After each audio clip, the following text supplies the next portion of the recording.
Funding for Elwood City Limits is brought to you by Christopher Ifill, Dan Mike Dawson Silva, Ian Collis, John Dulong, Josias Melendez, Leanne S., Light Relentless, and Poolside 123. Become a Patreon backer of our podcast today for as little as $1 a month at patreon.com/Elwood City Limits. Every day when you're driving into work, and everybody is a jerk, because they all hate their lives. And I say, hey, how do we wind up this way? Everything's all work and no play. Being adult can really suck. Hey there, everybody. Well, I guess by this point, Halloween has unfortunately come and gone. It's too bad. But I hope that it was a heck of a Halloween out there for you. And now our American listeners get to look forward to Thanksgiving. I already had Thanksgiving myself, so I'm good for this year. But that may be something you're looking forward to pretty soon, as well as the beginning of winter. So welcome, everybody. This is a special presentation of Elwood City Limits because, my name is Will Young, but right now I'm not joined by my normal co-host, Lucas Mancini. Of course, instead of doing another Patreon-exclusive filibuster, which, of course, if you are a Patreon subscriber, you can hear all of those right now for as little as $1 a month, just putting that out there. But I decided I wanted to do something that everybody could enjoy, and so I've been kind of holding on to this one for a little while. I've been scheming and scheming ways that I could get this particular individual on the air with me, and finally, an opportunity presented itself, one that I think is very appropriate for the two of us. So may I introduce our co-host for this episode, this special episode of Elwood City Limits from the John Dulong Show. It's my buddy John Dulong. Wouldn't it be really weird if it wasn't John Dulong? Like that's kind of like a joke that I've been trying to make on my show for the past year now. That it's the John Dulong Show with me, the host John Dulong, which is really fortunate that I'm not like Randy Smith. Anyhow, Will, it's great to be here. I've been really looking forward to getting a chance to be here on Elwood City Limits. Of course, I'm a listener. I'm a Patreon supporter, and I absolutely love the show. Much like you and Will, you and Lucas, and all the listeners, I grew up with Arthur, and I just love this show. Well, thank you very much, John. You've been I got to say, you've been a really good champion of the show through for the past couple of years that it's been on the air. So I want to take the opportunity to thank you very much for that, and your show as well continues to bring the hard-hitting news of Nova Scotia and beyond, and I always enjoy hearing your takes on things. Yeah, I just this past Tuesday put up the 1 year anniversary show. So I've been doing it for exactly 1 year as of October 30th, and yeah, it's been a great ride. I've always wanted to have a show like this where it's just me and my opinions. I will say to anyone out there who's maybe curious to take a listen to the John Dulong Show.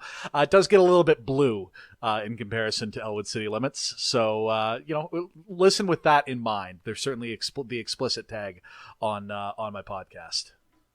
Well, when John gets fired up about something, you better believe that it's going to be uncensored. So kids, take note, like he said.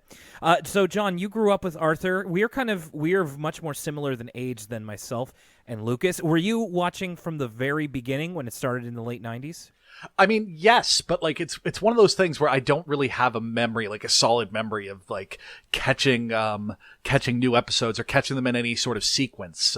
I found like that was something that really came with no longer watching things in syndication, watching things live, watching things brand new. I didn't really start doing that until I was quite a bit older.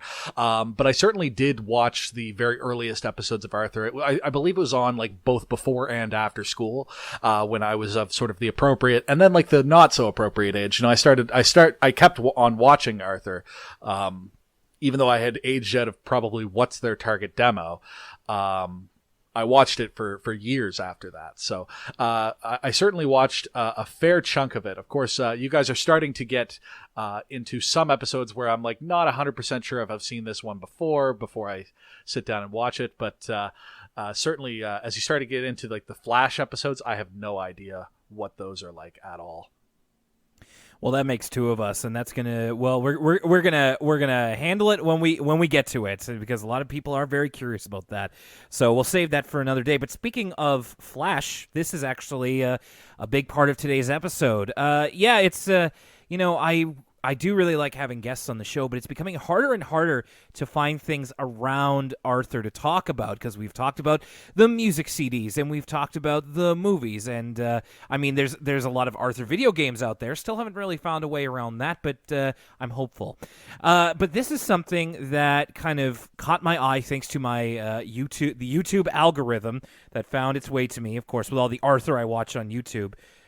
It was bound to happen. So today we're going to be talking about, for right now, a series of 2 YouTube videos, and they're called Adult Arthur. And this is from the YouTube channel. It's called AOK. Yeah, they do all kinds of cartoon stuff. They do like parodies of Dora the Explorer and Caillou and stuff like that. So this is kind of in the same vein as like an adult take on this sort of thing. They're written by his name is Eric Moneypenny, a writer and performer of The Midnight Show, of the Upright Citizens Brigade, and various online videos as well. So I wanted to make sure credit where it's due, no matter where it kind of land on this. It definitely had a UCB feel. Like I didn't look into the credits of these particular episodes. I just sort of watched them and took my notes. But yeah, like it had a very UCB type feel to it. It was very of that ilk. So I'm not really familiar with the Upright Citizens Brigade. When you say a UCB feel, what exactly does that mean? Just it very I don't know really how to put it. Very postmodern, very ironic, very delving into the expectations of the audience and playing on that. Okay, yeah, I mean, and that's the whole idea. In fact, it made me think of kind of the more, I guess, postmodern, whatever you want to call it, the current trend, especially among Arthur, of kind of aging up the show for comedy's sake. We talk a lot about like Arthur memes on the show, but with the Arthur memes, there are some that are like, they're the ones that are evergreen and can be enjoyed by anybody, and then there are definitely like a lot more mature ones, kind of related to sex and drug use and that kind of stuff. Yeah, and, I follow a Facebook page called Savage Arthur, just because every once in a while, they'll post something and it'll show up in my feed. So I started following them, and like, yeah, it's like actually like very like overt sexual themes with these aardvarks.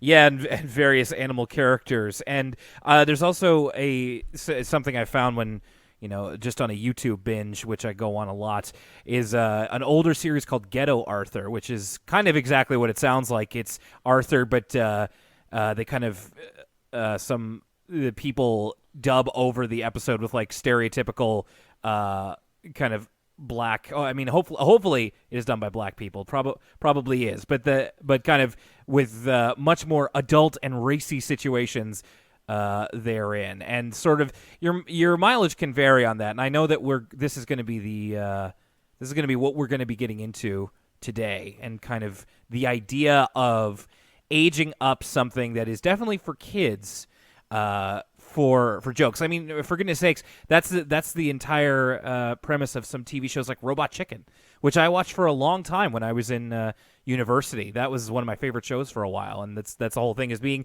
this kind of transgressive attitude towards things that we enjoyed when we were kids. Yeah, I didn't draw that comparison myself when I was watching these. I definitely, it felt a little bit more oh shoot, what's his name? Seth MacFarlane, to me, but Robot Chicken's actually a much better parallel. So what I'd like to do is, there are two episodes. Again, this is on the YouTube channel AOK. You can check them out there if you want to.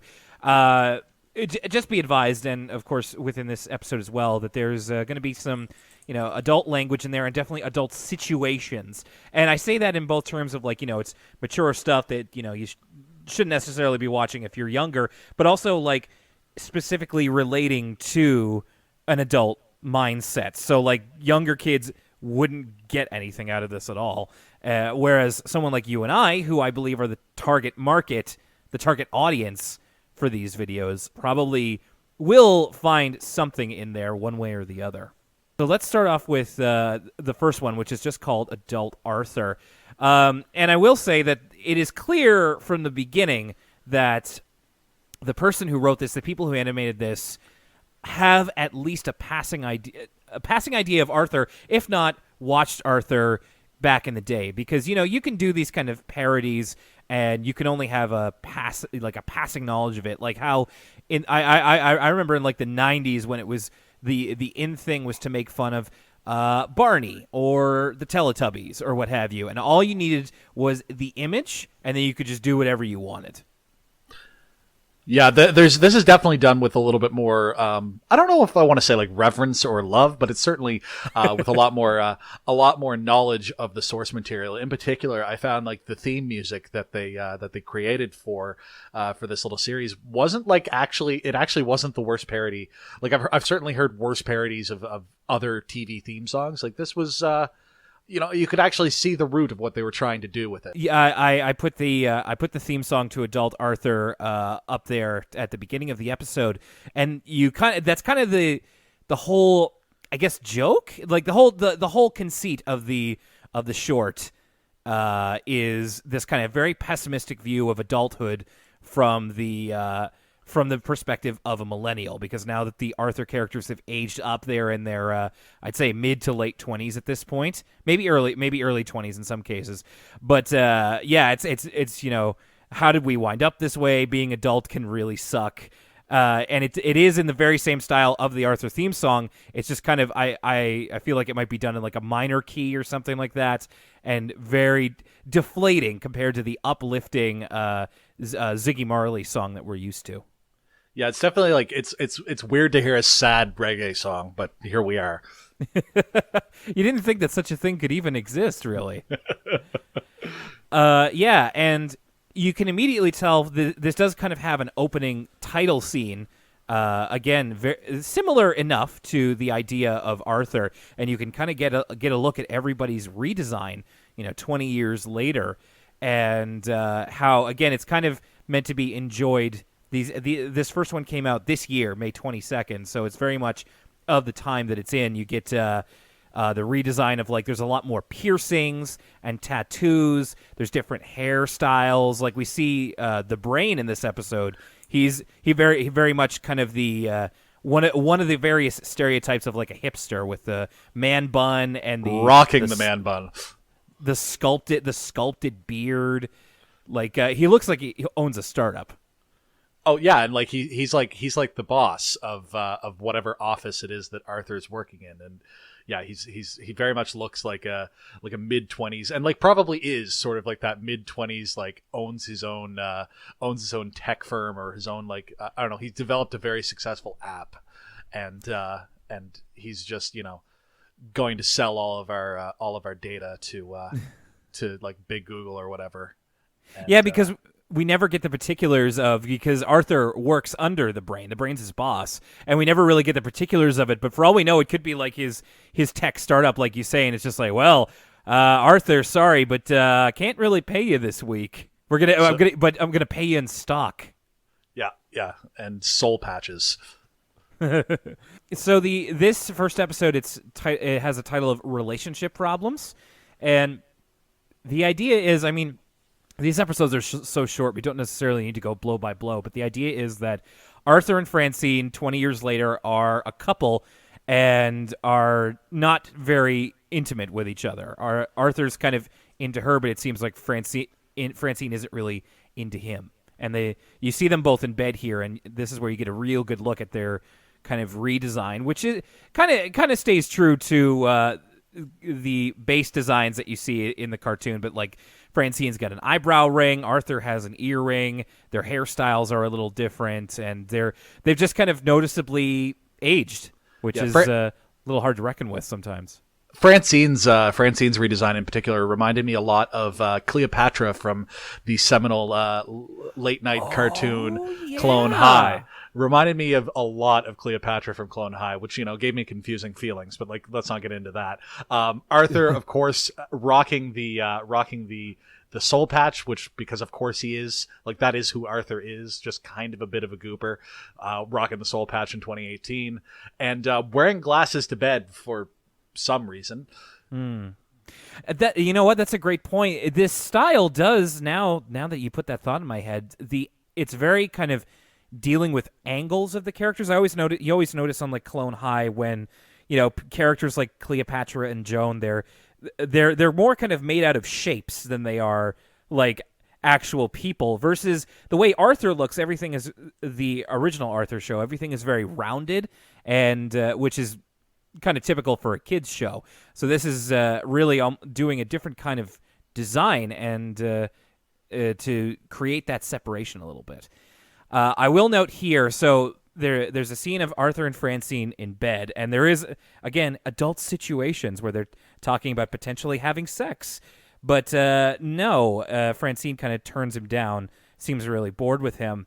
Then we cut to Arthur at his job in a cubicle, and there's kind of a pan-out shot here where this is the potentially Brains startup company, but he's employing such figures as Arthur, Caillou, Dora the Explorer, Curious George, Big Bird, and Peppa Pig. I missed Curious George, but yeah, I caught all the others. I found it really funny that, of course, like, all the others are just sort of, young adults. I do see that this the AOK does a Caillou series, so I think Caillou's supposed to be 24 or something like that. And but of all of them, Big Bird appears to be sort of middle-aged and just sort of working a call center gig. Like, I've worked in a call center for the past several years, and like that's quite an accurate depiction of what the workforce kind of looks like.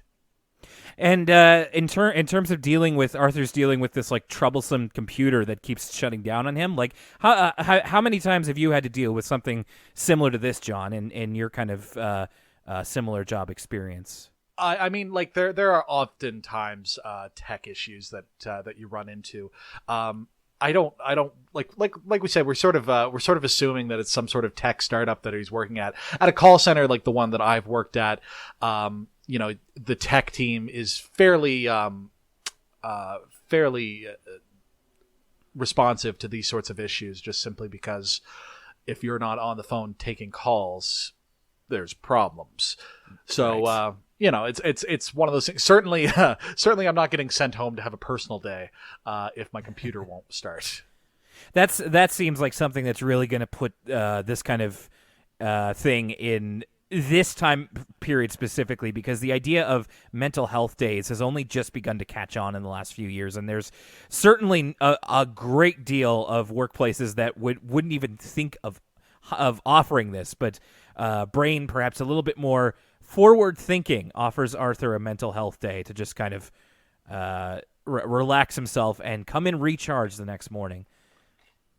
This is true. Although I can't help but think that Brain is just like this universe's Mark Zuckerberg, and he's like secretly evil. Like, it's there in the back of my head the entire time, and I'm just throwing that out there.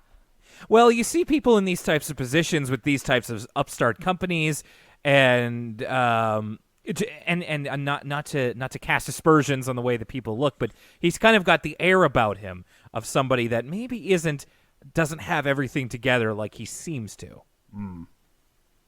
So Arthur goes back home to relax. And to his apartment at the Elwood Bronx Apartments, by the way. I zoomed in on that specifically.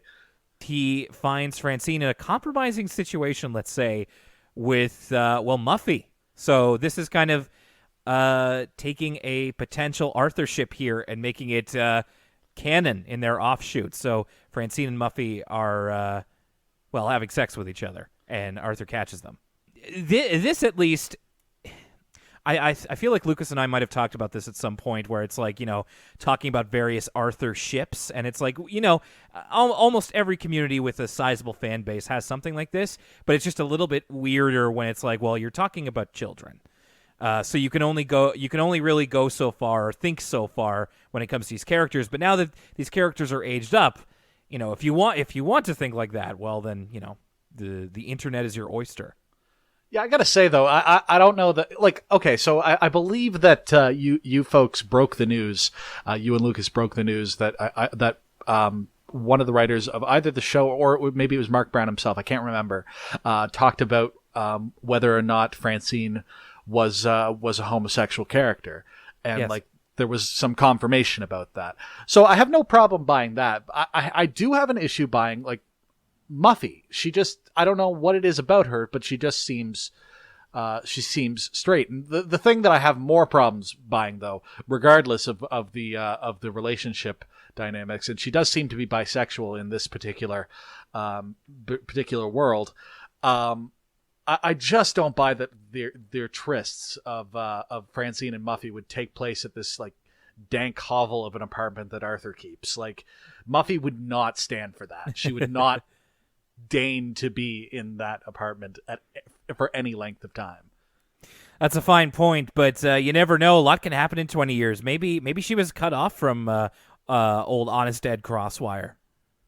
I mean, maybe, but like I don't know. Like it would have to be something. Like I guess maybe if she was out, because like I think that that old Honest Ed is probably. Not to cast aspersions on any particular political parties, but I feel like old Honest Ed is probably a Republican. Probably. I'm gonna say that's a pretty safe bet. And you know, probably has gotten on the side of the religious right, and maybe has some thoughts about the gay community. Yeah. The gay community. Yeah, you know, Mr. Crosswire, secret Bernie bro. Not quite. I don't think so. So I think what's important to note about this situation is, I mean, not so much the content. I think because it's, you know, the writer's just kind of having fun in this toolbox, or rather in this sandbox, I should say, with these characters.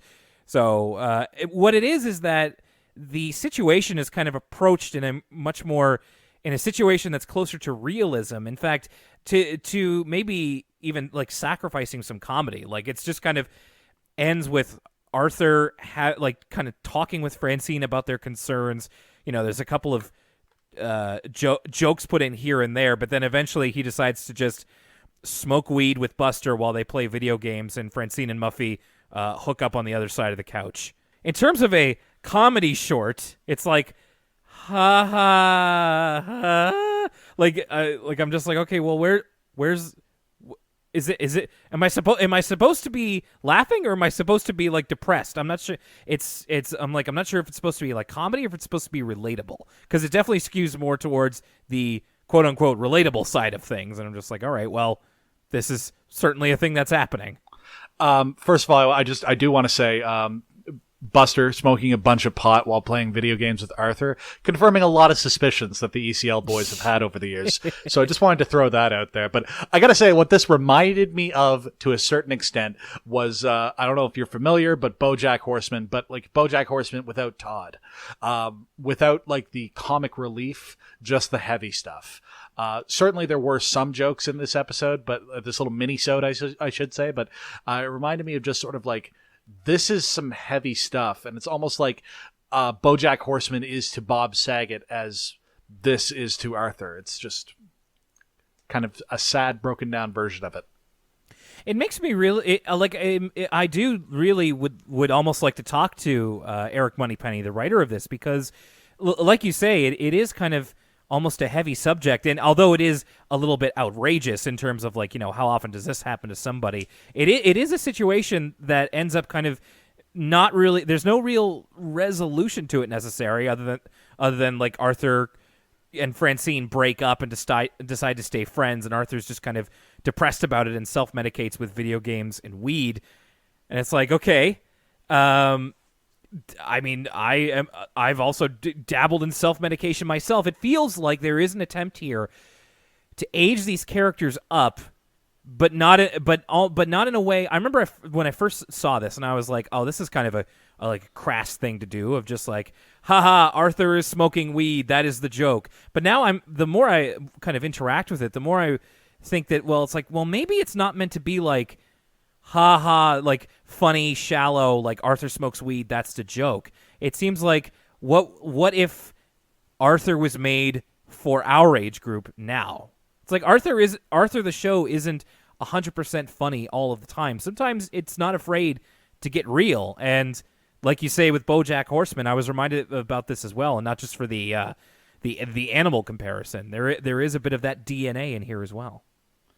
Yeah, I think like it certainly strikes me that like this is Arthur, like you said, Arthur almost as if it's written for an audience, much like the original Arthur is written for that younger audience.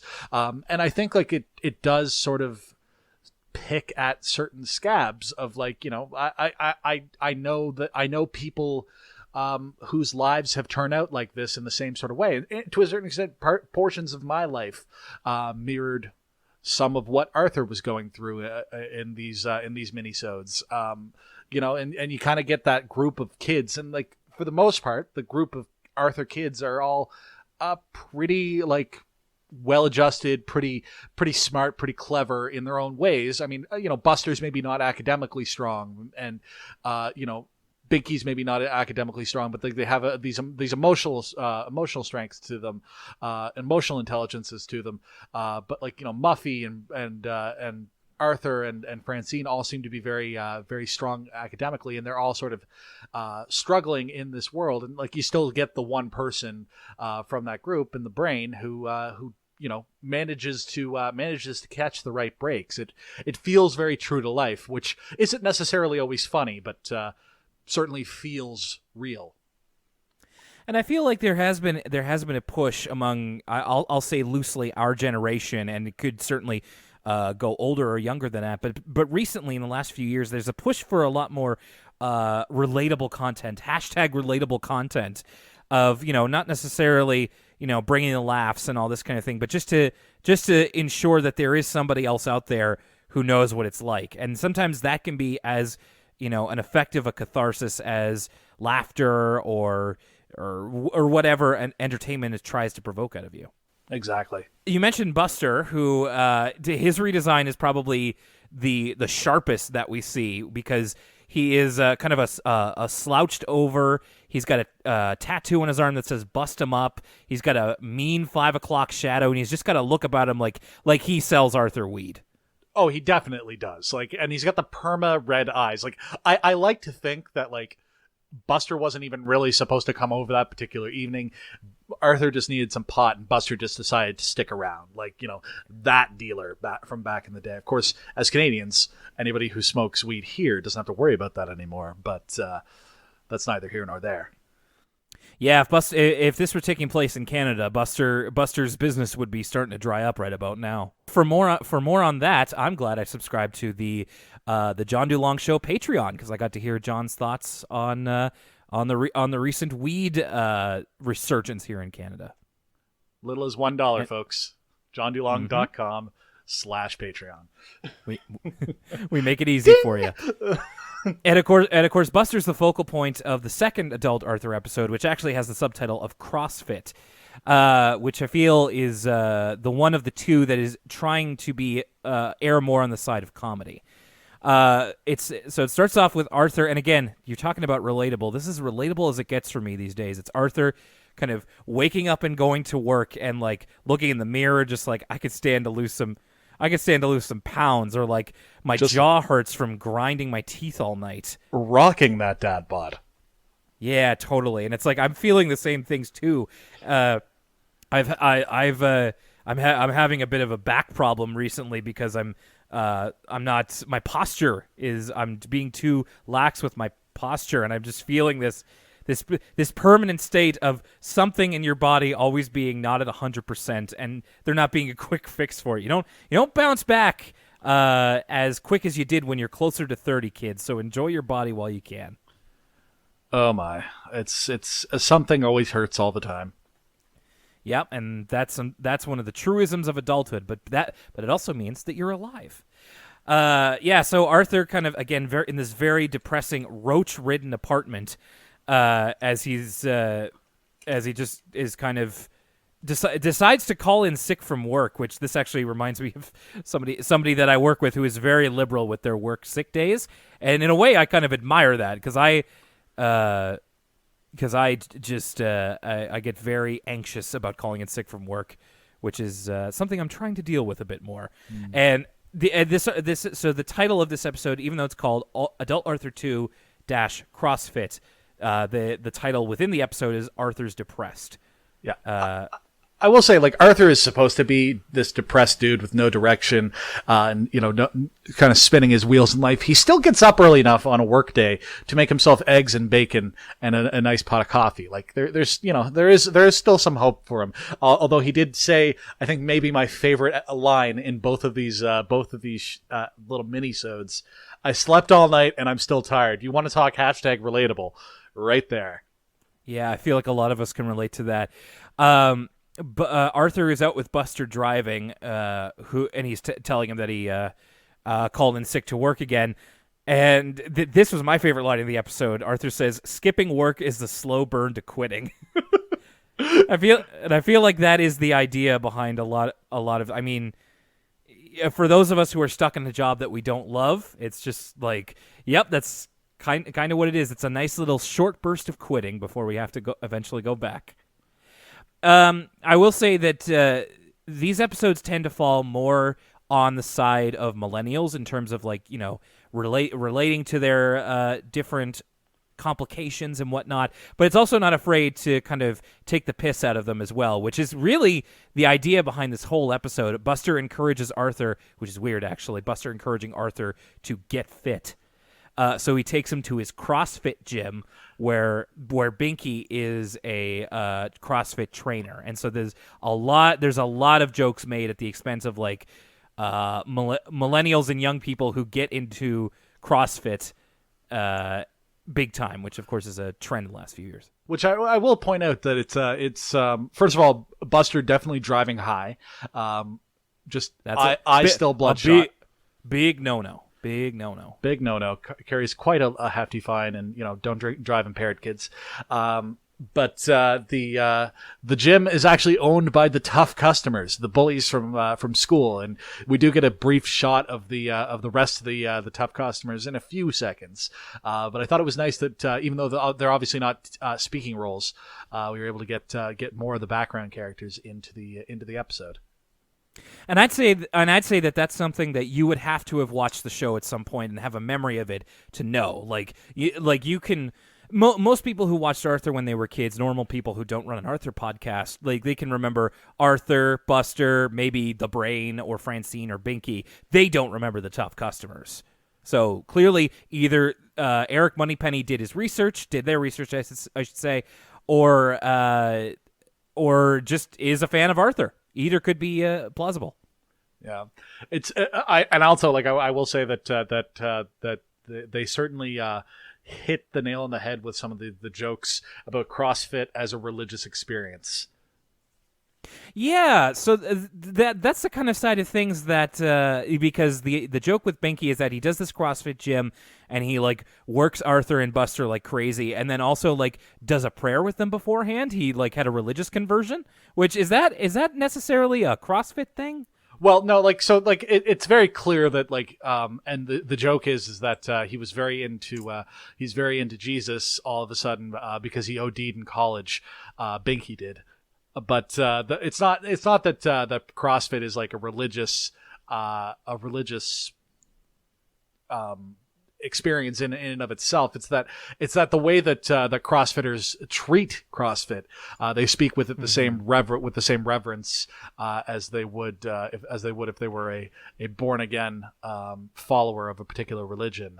So it's kind of mishmashing of two jokes there together. I thought it worked well. Yeah, I mean, I have to ask somebody outside of myself, because I'm the last person on earth who understands why people in CrossFit do what they do. I much prefer DDP yoga. Thank you very much. I guess it's like it does not appeal to me at all. No. But I guess it's very affirming and very, I don't know, very, like, the people who love it. So, power to them. Sure, for sure.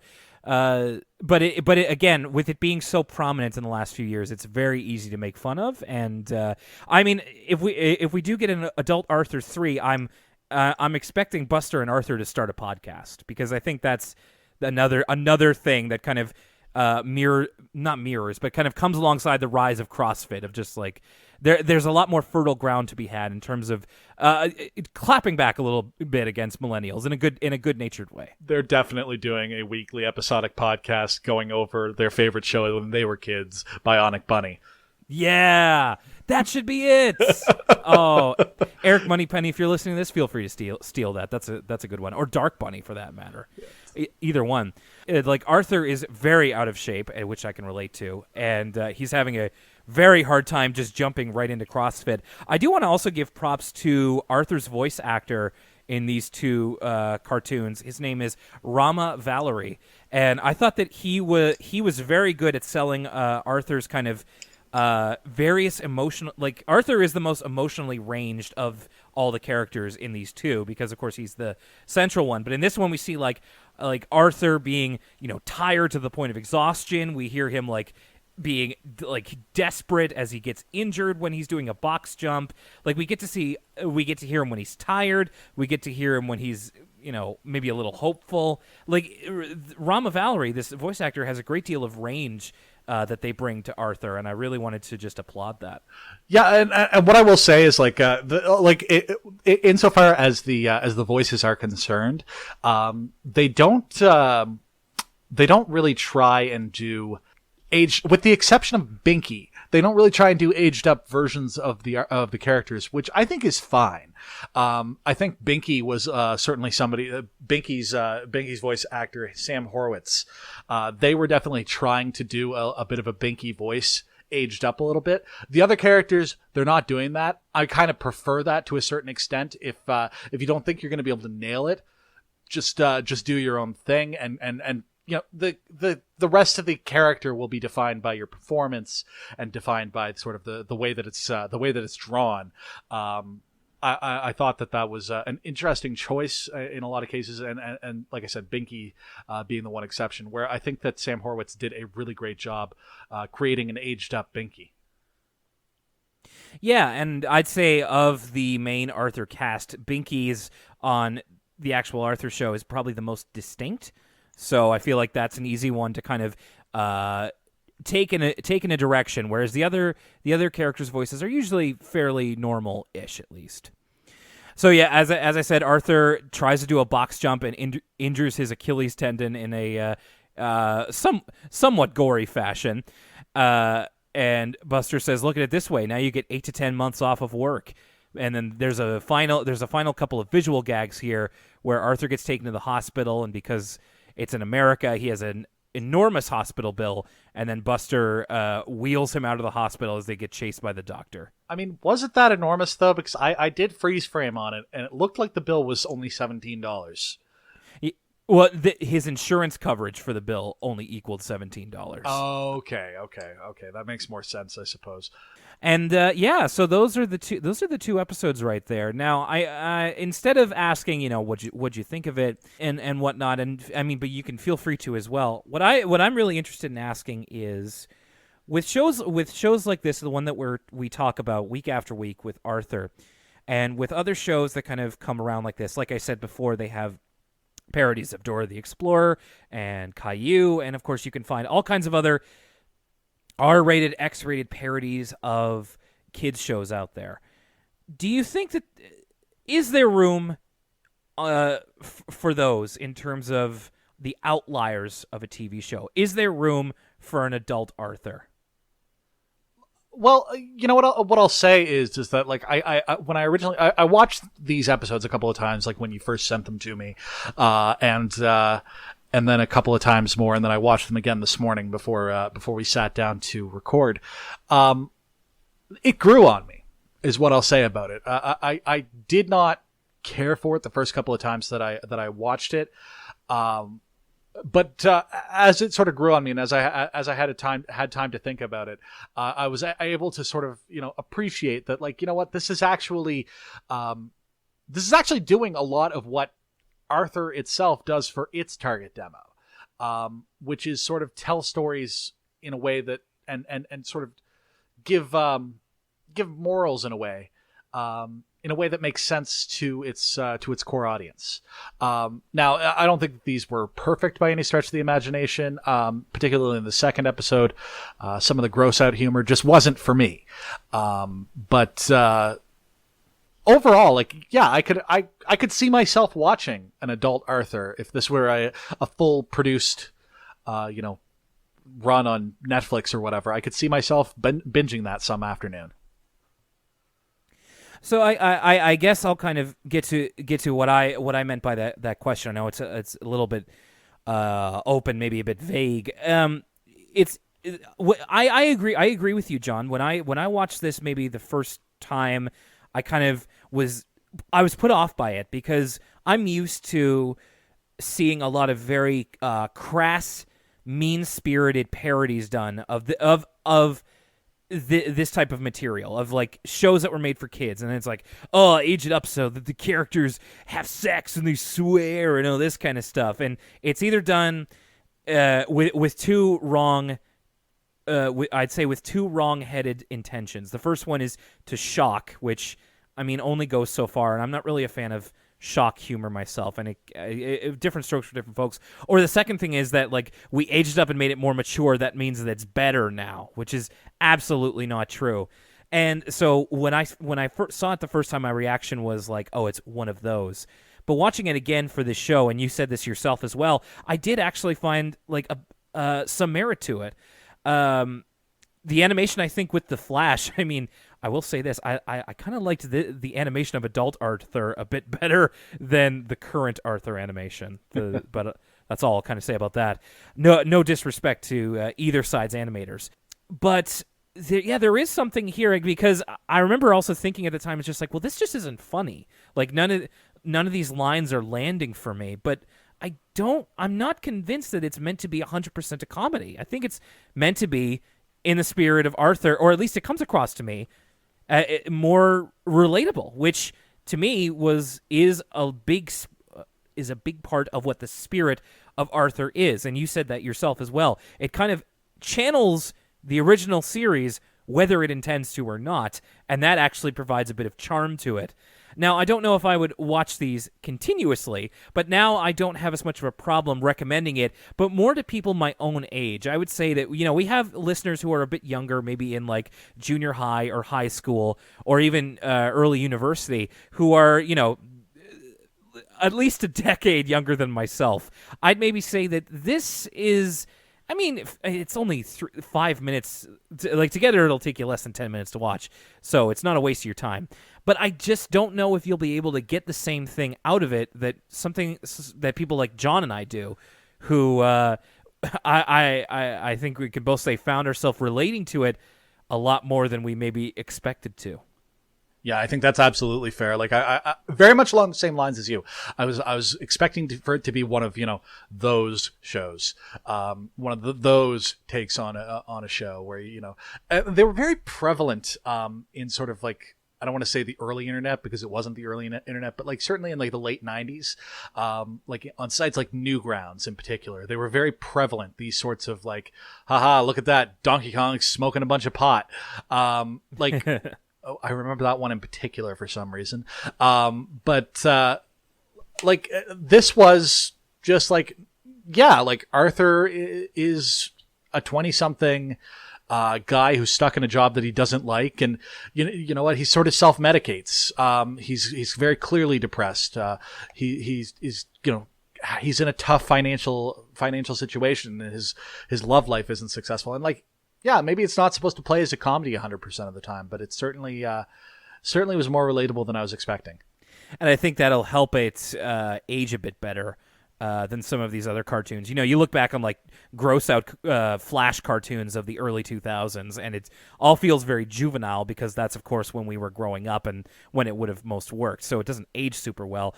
I will say that I haven't seen any of AOK's like adult Dora series. I did watch their first episode of like adult Caillou, which is very different in tone. I don't know if it's the same writer, but it's very much making fun of Caillou the character. So it's taking a bit of a different approach in that, like, Caillou grows up to be this, shitty adult baby and the entire joke is how put upon his parents are and how terrible he is. And so that's immediately a big difference from something like the approach to adult Arthur. And I feel like that actually speaks to why Arthur is, a show that's one of a kind. It's because when you have a show that was the way it was and, hey, is the way it is still, meant to kind of represent, I guess, more of a reality within a cartoon format, then you have to kind of approach it differently than if you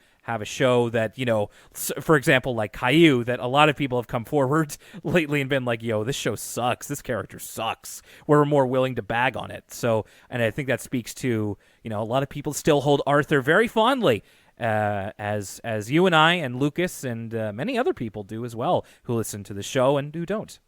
Absolutely. I completely agree.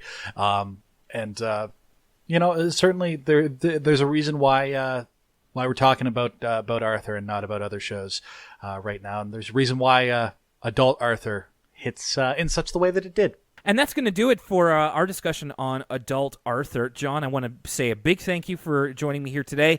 And please let everybody know where they can find you if they'd like to hear more from you. Well, you can follow me on Twitter and Instagram. It's at Gibberdy, Jiberdy. And every single Monday morning nonsense, I release the John Dulong show. You can get that pretty much anywhere podcasts are sold or given away or whatever. I'm on iTunes, Google Play, Spotify, also at johndulong.com, and be happy to have you along for the ride. And, of course, thank you for listening to this special episode of Elwood City Limits. You can find us on Facebook, on Twitter, on Tumblr, and on Instagram by the various ways. And if you don't know what those ways are, listen to another episode of the show. And thank you to all our Patreon supporters as well. Really appreciate that. And, John, if they ever make any more adult Arthur episodes, well, I'll have to have you back, and we can talk about them then. I'd be more than happy to come back, Will. Fantastic. And hey, it's Monday when we're recording this, so I'll be waiting for that. I'll be waiting for that upload to drop pretty soon in my podcast feed. Yeah, well, like I said, I'm actually going to be releasing this on Tuesday this week because that is the 1 year anniversary, Tuesday gotcha. the 30th. All right. Well, then I'll look forward to that tomorrow then. All right. My name is Will Young, and for John Dulong, I slept all night and I'm still tired. I've been grinding my teeth all night from and speaking as somebody who sleeps in the same bed as someone who grinds their teeth, I worry about them too sometimes. All right, everybody, go enjoy your lives, whether they are teen, adult, or whatever. Just make it a wonderful kind of day. We'll see you next time. Every day when you're driving into work, and everybody is a jerk because they all hate their lives. And I say,